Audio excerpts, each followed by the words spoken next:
Hey everyone, this is Kanav and I am a fifth semester computer programming student. This is our second assignment for the Applied Data Science course. As you can see here, it starts off with my name and my student ID. So in this assignment, we had two parts to do. The first part deals with how we want to play some outdoor tennis, but there could be multiple weather conditions affecting it. So we were supposed to create rows and columns. Basically, we were supposed to create a data set which would have all the possible weather conditions, right? Like multiple mixed weather conditions like sunny, cloudy, rainy, and how about the wind that day, if the wind is strong, weak, if the wind blows or no, and then if that day the tennis should be played or no. So right here you see we have created a data set, and then upon running on the data set, we find that on specific days, these are the possible specific weather conditions and wind conditions, and these are the possible results whether the tennis should be played or not. So if it's cloudy and the wind is weak, we can play tennis, that's fine. But if it's rainy and we have strong winds, tennis shouldn't be played.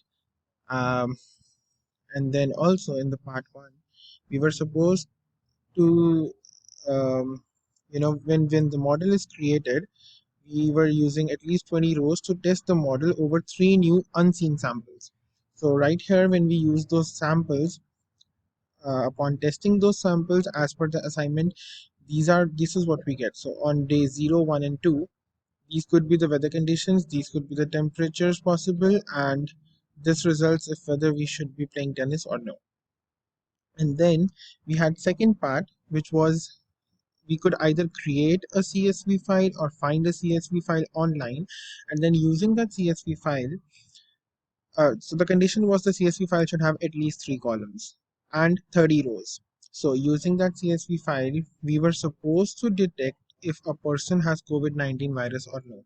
So we pretty much used the basic symptoms for COVID-19 virus. Like you can see, we had worsening cough, cold, and body aches. We used three major symptoms here. So let's say person one has cough, has cold, and has body aches, which means he has three of the three symptoms. We would say, okay, he can be the um, he can be the person with COVID-19 virus. And then we say he doesn't has cough, he doesn't has cold, he just has some body aches. Maybe he's tired, so he doesn't has COVID-19, but it could be just tiredness or something else. In the assignment, it was also said that we are supposed to use at least 30% of the data set for the testing model. And right here, you can see upon using the testing model, this is the prediction we get. And I believe that was all about our second assignment. Thank you.